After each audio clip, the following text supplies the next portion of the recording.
प्रेम से बोले शंकर भगवान की जय। माता गौरी पार्वती गणपति ललनवा की जय। सच्चे दरबार की जय।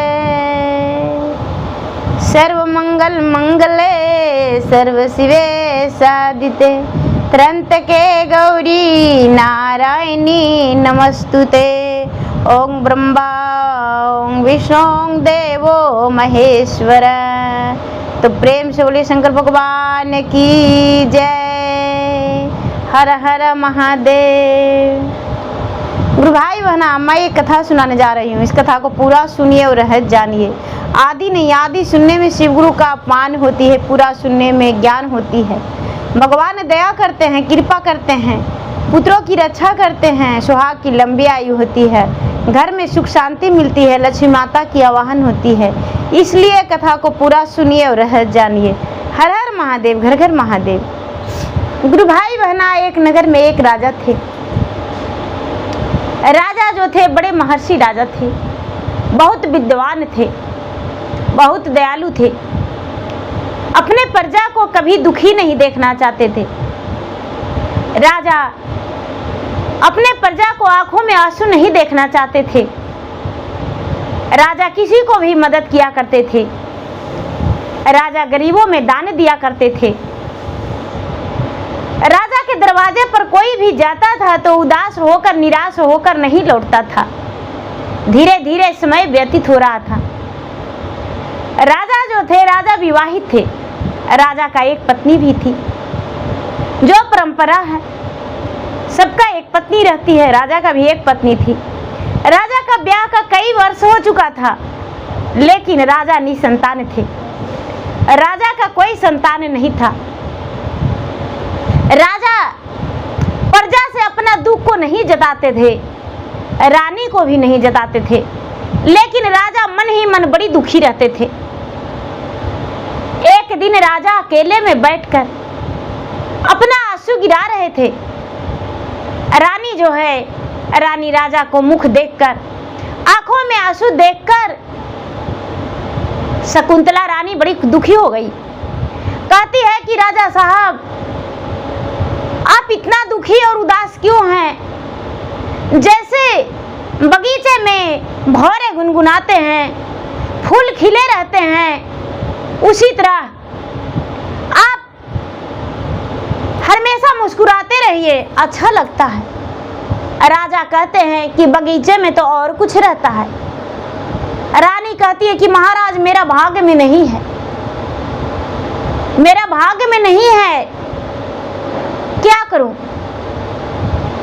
रहता तो है, लेकिन मेरा यदि भाग्य में रहता तो मेरे आंचल में कमल का फूल जरूर खिलता, मेरे गोद में संतान खेलता। राजा जो हैं, राजा अपने पत्नी को कहते हैं कि अरे तुम जो हो कुलच्छनी हो, तुम बांझन हो। यदि तू कुलच्छनी नहीं रहती तो मेरा संतान अवश्य होता। इतना सुनते ही राजा रानी शकुंतला अपने आंखों में आंसू भर के राजा को हाथ पकड़ के और बड़े प्यार से कहती है कि हे स्वामीनाथ, मैं आपको वचन देती हूँ कि कभी मना नहीं करूंगी कि आप दूसरा विवाह मत कर लीजिए, आप विवाह कर लीजिए, और कभी भी आपके पत्नी के ओर नजर उठाकर और आपके ओर नहीं देखेंगे। आप मुझे बाहर एक कुटिया बनवा दीजिए, जैसे साधु महात्मा सन्यासी रहते हैं, उसी तरह हम अपना जीवन बिता लेंगे। यदि मेरा गांव टोला मोहल्ला कहते तो हम बर्दाश्त कर लेते, लेकिन ये आपके मुख से शोभा नहीं देता है। आपका तो मैं जीवन संगनी हूँ, आपका तो मैं पत्नी हूँ, अर्धांगिनी हूँ। राजा जो है, राजा इस बात को मन में ठान लिए कि चलो अब दूसरा विवाह मुझे करना है। अपने मंत्री से राजा कहते हैं कि ए मंत्री जी, हमको दूसरा विवाह करना है। देखिए गुरु भाई बहना, ये तो पता नहीं था कि किसमें दोष था। राजा दोषी थे या रानी, लेकिन लोग स्त्री का दोषी ठहरा देते हैं। स्त्री जाति जैसे पानी बहता है गंगा में, उसी तरह नीर के समान हो जाती है। राजा के तो आज्ञा दे दी कि आप दूसरा विवाह कर लीजिए। राजा दूसरा विवाह का प्रस्ताव भी रख दिए। राजा दूसरा विवाह का तैयारी भी कर लिए। धीरे धीरे समय बीता तो राजा दूसरा विवाह भी करके ले आए। लेकिन गुरु भाई बहना, दूसरा पत्नी से भी राजा का संतान सुख नहीं मिला। राजा का दूसरा पत्नी से भी संतान सुख नहीं मिला। राजा अब सोचते हैं कि मेरा विवाह का तो 1 साल हो गया, 2 साल हो गया। दूसरी जो बड़ी वाली पत्नी शकुंतला थी, उससे राजा बातचीत करना बिल्कुल बंद कर दिए। बेचारी जो शकुंतला थी, वो क्या करती है गुरु भाई बहना, कि घर से बाहर राजा का जो राजमहल था, उससे कई दूर राजा एक कुटिया बनवा दिए, झोपड़ी बनवा दिए। उसी में रानी शकुंतला रहने लगी। गाय गोरू का सेवा करने लगी। गाय गोरू का सेवा करने लगी, सानी पानी करने, जैसे घर में एक दासी रहती है, उसी तरह बिल्कुल शकुंतला रहने लगी। दूसरी पत्नी सुभद्रा आई। जब सुभद्रा आई तो सुभद्रा का भी ब्याह सुभद्रा के साथ भी राजा का ब्याह का 5 वर्ष हो गया, लेकिन राजा का कोई संतान नहीं हुआ। अब राजा कहते हैं कि अरे एक पत्नी का तो मैं अपना घर से निकाल दिया हूं, उसका सूरत भी नहीं देखते हैं, लेकिन मेरा दूसरी पत्नी से भी संतान सुख नहीं है। अब हम क्या करें? राजा तीसरा विवाह का भी ऐलान कर दिए। तीसरा विवाह का ऐलान कर दिए, उसे भी घर से निकाल दिए। दोनों सवत है जो दोनों का अलग अलग राजा एक झोपड़ी बनवा दी, अलग अलग रहने लगी। गुरु भाई बहना, तीसरा विवाह भी राजा करके ले आए। तीसरी पत्नी राजा का आ गई। जब तीसरी पत्नी आ गई, राजा जो है राजा तीसरी पत्नी के साथ अपना जीवन व्यतीत करने लगे, खुश रहने लगे। जो बड़ी वाली शकुंतला थी, वो भगवान के भक्त थी, भगवान के पूजा पाठ करती थी, राजा की लंबे आयु के लिए रोज कामना करती थी। राजा के लंबे आयु के लिए भगवान से पूजा करती थी, अपना मांग में सिंदूर भरा रखने का भगवान से प्रार्थना करती थी। राजा का तीसरी विवाह का भी कई वर्ष हो गया, लेकिन एक को संतान नहीं हुआ। राजा चौथी विवाह के भी तैयारी कर दिए। पहली शकुंतला, दूसरी सुभद्रा, तीसरी कामनी, और चौथी विवाह का भी राजा तैयारी कर दिए। चौथा विवाह भी हो गया राजा का, और चौथी पत्नी भी आ गई। जब चौथी पत्नी आ गई दीदी, तो उसके साथ राजा खुश रहने लगे। तीसरी पत्नी का तो घर से नहीं निकाले, उसकी चौथी पत्नी का दासी बना के उसको रखने लगे। धीरे धीरे समय बीतता गया दीदी, समय बीतता गया। अब क्या होता है, उसका भी विवाह का कई साल हो गया, लेकिन संतान नहीं हुआ। राजा जहां भी निकलते हैं, घर से बाहर जाते हैं, राजा को देखकर एक बालक भी ठूल करता है। राजा को देखकर एकरी हो जाता है कि अरे राजा निसंतान है। राजा का मुख देखते ही अपना मुख पर पट्टी लगा लिया करते थे, पर्दा लगा कर छुपा लिया करते थे कि अरे सुबह सुबह यदि राजा पर नजर पड़ जाएगा तो पूरा दिन खराब हो जाएगा। अब राजा कहते हैं कि क्या हम साले साल विवाह करें? चौथी विवाह तो कर लिए हैं। राजा एक दिन अपना बगीचे में बड़ी उदास बैठे हुए थे। राजा अपना बगीचे में बड़ी उदास बैठे हुए थे और अपना आंखों से आंसू मूसलाधार गिरा रहे थे। लेकिन गुरु भाई बहना, राजा साहब का आंसू कोई भी पोंछने वाला नहीं था। जो राजा की आदर्श रानी, प्रिय रानी, जो प्रिय रानी छोटी रानी थी, वो तो राजा को ताकने भी नहीं गई, वो तो राजा को भोजन भी नहीं दिया करती थी। धीरे धीरे शाम का समय हो गया, राजा भोजन भी नहीं किए। राजा की जो छोटी रानी थी, एक बार खोज नहीं की कि मेरे पति कहाँ गए हैं। कहते हैं दीदी कि बरब्याही ब्रह्मचारिणी होती है, जो बरब्याही होती है वो ब्रह्मचारिणी होती है। दूसरी नारी जो होती है वो तो तबाह करने वाली होती है, और तीसरी नारी अत्याचारनी होती है, और चौथी नारी जान मारनी होती है। गुरु भाई बहना, राजा को एक बार भी खोज खबर चौथी रानी नहीं ली। उसका नाम मालवी था। मालवी भी एक बार भी नहीं खोजी। राजा का आंसू गिराते गिराते शाम हो गया। जब शाम का समय हुआ तो राजा जोर जोर से रोने लगे। बगीचे में बैठकर जोर जोर से रोने लगे। शाम का समय था, सब देवी देवताओं अपने आसन पर बैठे हुए थे।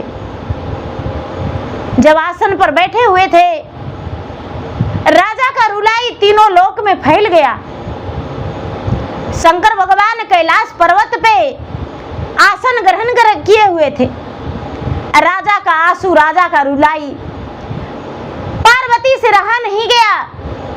पार्वती कहते हैं शंकर भगवान से कि हे महाराज, देखिए अपने पति के लंबी आयु के लिए जो बड़ी रानी है, देखिए गाय गोरू चरा के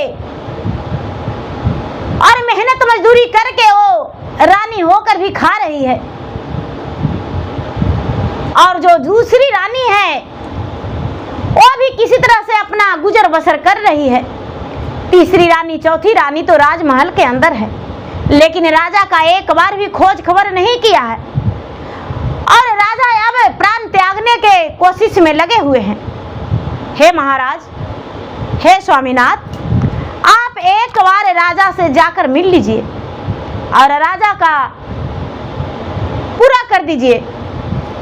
शंकर भगवान कहते हैं कि ठीक है, जाते हैं। शंकर भगवान एक साधु का रूप धर लिए, और साधु का रूप धर के दीदी राजा के पास बगीचे में जाकर खड़े हो गए। राजा को कहते हैं कि हे राजन, शाम का समय में एक चिट्टी का भी रोना अशुभ होता है, और आप इतनी ऊंचे आवाज में क्यों रो रहे हैं? आप तो प्रजा का आंसू पोंछने वाले हैं, आप क्यों रो रहे हैं? राजा ये बात सुनकर और कसके रोने लगे। महात्मा को पैर पकड़ के, साधु बाबा के पैर पकड़ के, साधु बाबा जो हैं राजा को सर पे हाथ फेरते हुए कहते हैं, हे राजन, अपनी दुख भरी बातें, मन की बातें मुझसे बता दो। समस्या का समाधान हो सकता है मैं कर दूं। राजा कहते हैं कि हे महात्मा, मैं अपनी दिल की बात आपसे तो बतावे करेंगे। मैं 4 विवाह किया, लेकिन संतान सुख एक से भी नहीं है। मैं कैसे रहूं?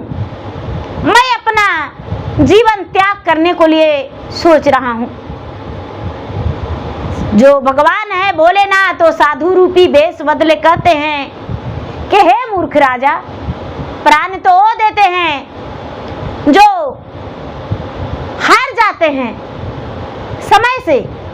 समय से लड़ाई किया जाता है, समय से हारा नहीं जाता है। और तुम तो एक राजा हो, हम तुम्हें एक फल देते हैं। इस फल को रानी को खिला देना और तुम्हें संतान का प्राप्ति अवश्य होगा।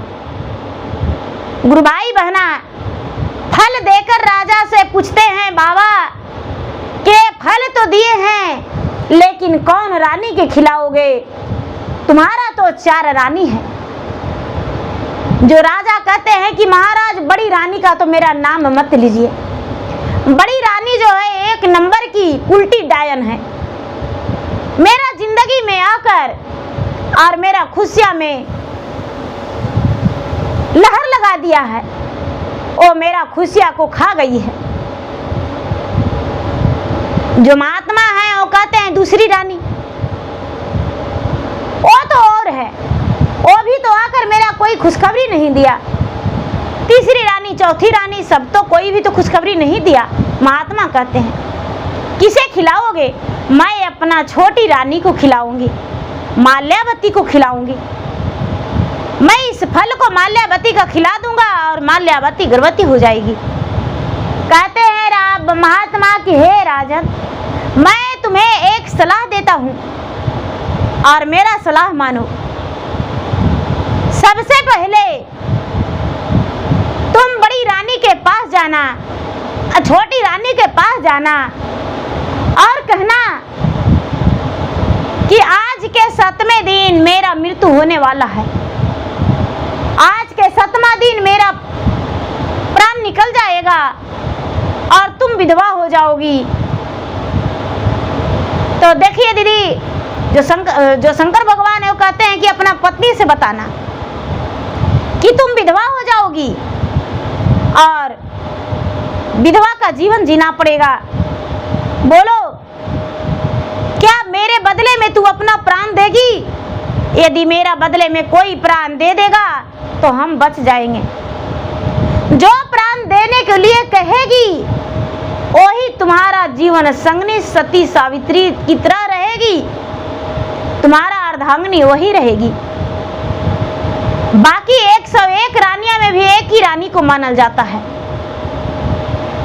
और बीच आंगन में बैठा के और आधी आधी फल को बंटवारा करके खा जाना होगा। राजा फल ले लिए, फल लेकर घर आ गए। घर आकर चादर तान के राजा सो गए।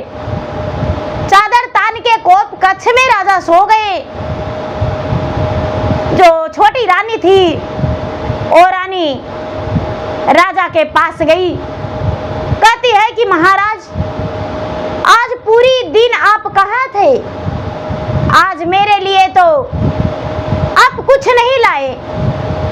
मेरे लिए आज नहीं फूल का माला मालिन लेकर आई, नहीं तो तमोलिन पान लेकर आई और नहीं तो फल वाली फल लेकर आई। आपके बिना कोई नहीं आई। महाराज आप कहाँ थे? राजा कहते हैं कि अब मेरा प्राण निकलने वाला है। राजा बड़ी प्रेम से कहते हैं छोटी रानी से, सुनहु मैं सुनहु रानी, आ हमारी बाचानी आजी, सुन ले हीरी दाल गाई जी। 7 ही दिन महारानी हमारा संग बीत तो जी, और होई जई धुएं के राड़ जी। फूटियो में जय तो सुंदर, हाथे शंखा चूड़िया जी। अरे मिटी जई तो मांगा के सेंदूरा जी। करहु कउलवा रानी, अदेहु ना बाचानिया जी। अरे मोरो बदलवे प्राणा देहु जी।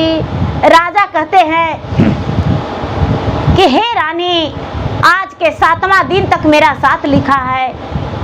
आज के 7वां दिन मेरा मृत्यु होने वाला है। आपका हाथ का शंखा चूड़ी फूट जाएगा, मांग का सिंदूर मिट जाएगा, मेरा साथ छूट जाएगा। यदि मेरे बदले आप प्राण दे देंगे तो मेरा जीवन बच जाएगा। जो छोटी रानी है माल्यावती, वो राजा से कहती है, कैसे मैं कही जी राजा आ दुखवा के बतिया जी। अरे कहले भी ना रहलो ना जाहे जी। बांझी के कोखिया जी राजा आए के ले ली जाला मिया जी। अरे उनकर कूला होई जैतै सोना जी। अरे तोहरे मारा ले जी राजा हम नाही देखवै जी। जल्दी मांगा दा डोली का हारा जी। चलियो में जैबै जी राजा अब अपना हारवा जी। करी ले वो दूसरे विवाह जी। जो चौथी रानी है दीदी, राजा से कहती है कि हे स्वामीनाथ, मेरे माता पिता का कोई संतान नहीं होता था और बड़ी कोशिश के बाद मेरा जन्म हुआ है। और जब हम जन्म लिए तब मेरा माता का आंचल खुला। यदि हम मर जाएंगे तो मेरे माता पिता का सब खत्म हो जाएगा। जल्दी से सवेरा होते ही मेरे लिए डोली का हार मंगा दीजिए और अपना मैका चल जाएंगे, दूसरा विवाह करके अपना घर बसा लेंगे। हे राजा साहब, हम आपको मरते हुए दम तोड़ते हुए नहीं देख सकते हैं। आपके सामने रहेंगे तब तो मेरा शंखा चूड़ी फूटेगा, तब तो माँ का सिंदूर उतरेगा। आपका जीते जी हम दूसरा विवाह करके घर बसा लेंगे। सवेरा होते ही राजा साहब जो हैं, राजा साहब तुरंत छोटी रानी के लिए डोली मंगवा दिए और उसे मैके पिठा दिए। छोटी रानी जो है, छोटी रानी को राजा त्याग कर दिए। छोटी रानी माल्यावती वो चल गई अपना मैके। जो राजा की तीसरी रानी है, तीसरी रानी से राजा यही बात कहते हैं कि हे प्राणी प्रिय, हे सुंदरी, आज के 6ठा दिन मेरा मृत्यु होने वाला है और कोई मेरे बदले यदि अपना प्राण दे देगा तो हम जीवित रह जाएंगे। तू क्या मेरे बदले अपना प्राण दोगी? जो तीसरी रानी राजा को है, वो कहती है कि हे स्वामीनाथ, मुझसे ये सब नहीं होगा। हम अपना प्राण को अपने आप की बदले नहीं दे सकते हैं। आपकी तो जीवन संगनी जिसे मान्यता उतना दिया करते थे, वो तो मैके चल गई। हम अपना प्राण कैसे दे सकते हैं? हे राजा साहब, आप यदि मरेंगे तो आपका मरने पर 13 दिन तक घर में बैठ के रो लेंगे। इससे ज्यादा कुछ नहीं कर सकते हैं। राजा कहते हैं कि हाथ का शंखा चूड़ी, मांग का सिंदूर मिट जाएगा। कहती है तो क्या करेंगे? 13वें दिन के बाद अपना मैके चले जाएंगे, विधवा का जीवन जी लेंगे। राजा दूसरी रानी को बुलाते हैं और दूसरी रानी को कहते हैं कि हे रानी, हे प्राण प्रिय, मैं 5वें दिन मरने वाला हूँ और तेरा हाथ का शंखा चूड़ी टूट जाएगा, तेरा मांग का सिंदूर मिट जाएगा और तुम एक विधवा का जीवन जियोगी। क्या तू अपना जीवन मेरे बदले दे सकती हो? ऐसा महात्मा ने बताए हैं। जो राजा की तीसरी पत्नी थी, वो कहती है कि हे स्वामीनाथ, क्षमा कीजिए, मुझे माफ कर दीजिए। मेरा ऐसा कुछ तो विचार नहीं है। मैं तो इस दुनिया में आया हूँ देखने और दिखाने के लिए।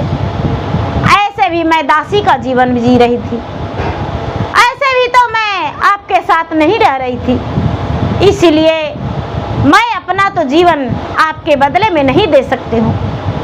राजा साहब, आपका यदि मृत्यु हो जाएगा तो लकड़ी मंगवा देंगे, घी मंगवा देंगे, लोगों से कह कर आपका अर्थी उठवा देंगे, शमशान घाट तक साथ साथ जाएंगे और लोगों से कह के आपका अग्नि संस्कार अच्छे से करवा देंगे और गांव वालों से बोलकर पूरे प्रजा से कह के आपका क्रिया कर्मठ अच्छा से करवा देंगे, ब्राह्मण को जेवनार भी करवा देंगे, दान पुण्य पिंड दान आपके नाम से अच्छे से करवा देंगे।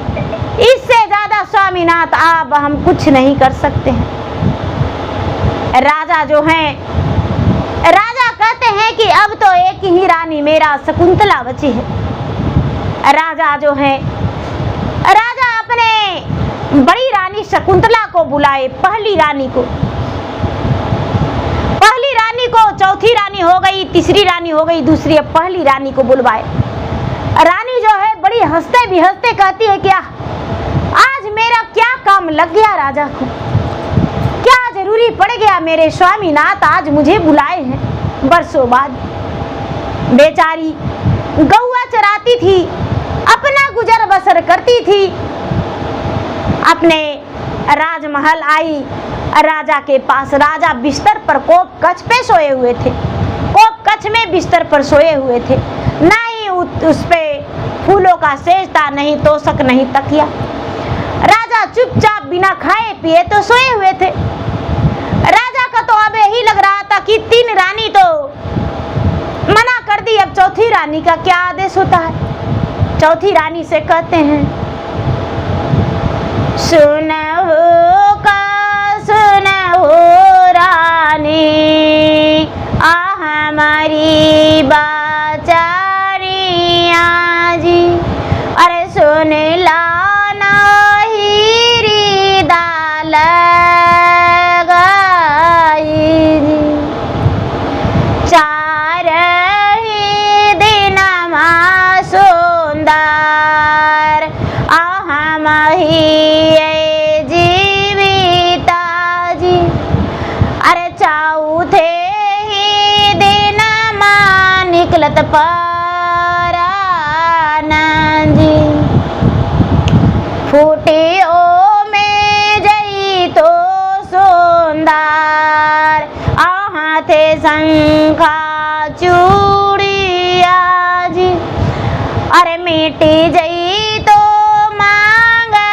कैसे दोरा जी, सुना होई जई तई सुंदर और राजा रे महालिया जी, मिटी जई तो हमारो के नाम जी, अरे हमारे बादले सुंदर प्राण तो हूँ देई बाजी, अरे हमारो के प्रणमा बची जाए तजी। जो शकुंतला है अपना पति से कहती है कि ब्रह्मा से लड़वे जी सामी, विष्णु से लड़वे जी, लड़ी जई बई हमें जमराज जी, सातो जनम जी सामी असंगे साथ लिख लीजी, और खैली का समिया दोनों मिली जी, तो हरे बादल भेजी सामी और अपन प्राण देई वही जी, तो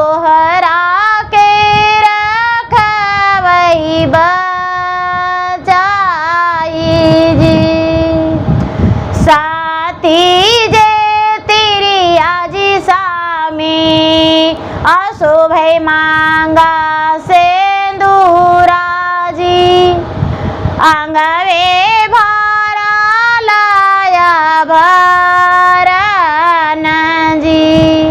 कहती है बड़ी रानी कि हे स्वामीनाथ, हम ब्रह्मा से लड़ जाएंगे, विष्णु से लड़ जाएंगे, 36 कोट देवता से लड़ जाएंगे, जमराज से लड़ जाएंगे आपके प्राण के लिए, लेकिन आपका प्राण हरण नहीं करने देंगे। अपना प्राण हम दे देंगे लेकिन आपको कुछ नहीं होने देंगे। और जो सती स्त्री रहती है उसी का मांग में सिंदूर सजा जाता है अर्थी पे, पूरा अंग में आभरण भरल रहता है, 16 श्रृंगार से सज के जाती है। और हम भाग्यशाली हैं कि आपके बदले अपना प्राण हम देंगे। हे स्वामीनाथ, अपना प्राण हम दे देंगे लेकिन आपको हम कुछ नहीं होने देंगे। जो राजा है अपने पहली पत्नी को गले से लगा लेते हैं, सीने से लगा लेते हैं और कहते हैं कि हे प्राण प्रिय, तूने 12 बरस लगातार मुझसे दूर रही, मुझसे दूर तू 12 बरस लगातार रही, मैं 12 बरस तक तेरा सूरत नहीं देखा और तुम मेरा सूरत नहीं देखी। हे सुंदरी, आज से तुम झोपड़ी में नहीं, आज से तुम गौआ नहीं चराएगी, मेरे राजमहल के अंदर रहेगी, मेरे पलंग पे रहेगी अर्धांगिनी बन के। जैसे तुम मेरा जीवन संगनी थी उसी तरह मेरा जीवन संगनी तुम रहोगी। रानी का कोमल कलेजा जो था उसमें ठंडक पड़ गया। राजा का बात सुनकर रानी का हृदय में ठंडक मिल गया और एकदम राजा को अखबारी में भर के और तुरंत ठंडे पानी से लाकर राजा को स्नान करवाई। राजा को अपने हाथों से सुंदर सा भोजन रानी बना के शुद्ध घी में भोजन अपने हाथों से करवाई। अब जो है बड़ी रानी राजा को भोजन करवा के राजा को पूरे बदन में तेल मालिश की। राजा, आप कैसे हो गए हैं? आपका तो शरीर में जान नहीं। जो रानी कहती है, राजा सुनते हैं, राजा के आंखों से आंसू गिरता है। रानी और राजा दोनों आंगन के बीचों बीच गैया के गोबर से लिपकर 1.25 हाथ जमीन, दोनों फल का बंटवारा किए, दोनों खा लिए। धीरे धीरे धीरे धीरे समय बीतने लगा। अब जो है रानी 2 से तीसरा महीना में राजा को खुशखबरी सुना दी। राजा को खुशखबरी सुना दी, राजा साहब, मैं मां बनने वाली हूँ, मैं आपके पुत्र के मां बनने वाली हूँ, आप पिता बनने वाले हैं। राजा को इस बात को सुनकर बड़ा खुशी मिला। धीरे धीरे समय बीता। राजा साहब का खुशियाँ दिन दुगना रात चुगना बढ़ते बढ़ते 9वां महीना बीत गया। रानी शकुंतला का ओद्र से एक सुंदर सा राजकुमार जन्म लिया। नन्हा सा प्यारा सा मेहमान घर में आ गया। राजा उसे देखकर बहुत खुश हुए और छठियारी में राजा सबको निमंत्रण किए, जहाँ तक के कि रानी माल्यावती के पास भी निमंत्रण किए। माल्यावती का पिता माल्यावती का दूसरा विवाह नहीं किए थे। माल्यावती का पिता कहते हैं कि अरे दूसरा विवाह तो वो करते हैं जिसका कोई ठिकाना नहीं होता है। मैं तुम्हारा पिता हूँ और मैं क्षत्रिय हूँ। क्षत्रिय जो भी होते हैं वो दूसरा विवाह नहीं करते हैं। मैं तुम्हारा दूसरा विवाह नहीं करूँगा। यदि राजा मर जाएंगे तो देखा जाएगा। तू कैसे त्याग करके आ गई? पत्नी वो होती है जो पति के सुख दुख में साथ देते हैं, और तू तो स्वार्थी थी। जब राजा के पास माल्यावती के पिता के पास निमंत्रण गया तो माल्यावती अपने पिता के साथ छठी में आई अपने ससुराल। फेर लिए। माल्यावती राजा के पास जाके कहती है कि राजा साहब, मैं तो आपका प्यारी रानी थी, तो इस उल्टी और डायन को कैसे अपने पलंग पे जगह दे दिए? राजा कहते हैं कि एक उल्टी और एक डायन नहीं थी, मुझे समझने में गलती हो गया था, मुझे इसको पहचानने में बहुत देरी लग गया। उल्टी और डायन तो तू थी कि तू मुझे त्याग कर अपना मैके चल गई। उल्टी और डायन मेरा तीसरी रानी थी, क्यों कहती है कि 13वीं तक रो लेंगे। मेरा दूसरी रानी है, वो कहती है कि आपका सब कुछ करवा देंगे। लेकिन मेरा पहली रानी जो थी, मेरा सती रानी, वो कहती है कि हे स्वामीनाथ, मैं आपके प्राण को जाने नहीं देंगे। कोई यमराज को औकात नहीं कि आपको प्राण को मेरे नजर के सामने लेकर चला जाए। तो मेरा सती शकुंतला है, मैं इसके साथ जीवन बिताने का वचन दिया हूँ और जीवन बिताएंगे। गुरु भाई बहना, तीनों रानी उसी राजमहल में, सिर्फ रानी के नाम था लेकिन नौकरानी के वेतन रहने लगी। और शकुंतला जो गौ चराने लगी थी, घर से दूर रहती थी, वो रानी राजमहल की राज रानी बनी। राजा साहब शकुंतला को राज माता बनाए, राज वस्त्र पहनाए, राज आभूषण दिए और पूरे प्रजा को जैसे राजमाता बन के रह रही थी पहले, उसी तरह राजमाता बन के रही।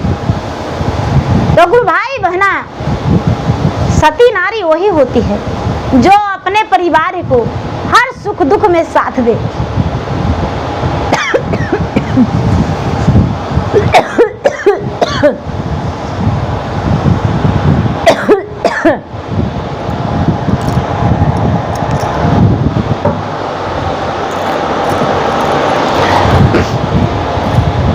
अपने पति को हर सुख दुख में साथ दे, उसे सती कहा जाता है।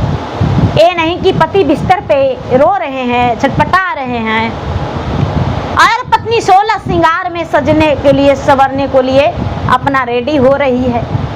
तो गुरु भाई बहना, राजा देखिए बड़ी रानी को घर से त्याग कर दिए थे, निकाल दिए थे, लेकिन समय क्या करवा दिया, भगवान में क्या शक्ति है। भोलेनाथ के भक्त थी तो भोलेनाथ क्या करवा दिए। तो गुरु भाई बहना, मेरा वीडियो अच्छा लगे तो मेरे वीडियो को लाइक करें, शेयर करें। चैनल पर यदि नए हैं तो चैनल का सब्सक्राइब करें, बेल आइकन घंटी को दबाएं, जो कि मेरा वीडियो का नोटिफिकेशन सबसे पहले आपके पास जाए, आप मेरा वीडियो सुन सके। कमेंट बॉक्स में हर हर महादेव, जय शिव गुरु जरूर लिखें। धन्यवाद। हर हर महादेव, घर घर महादेव।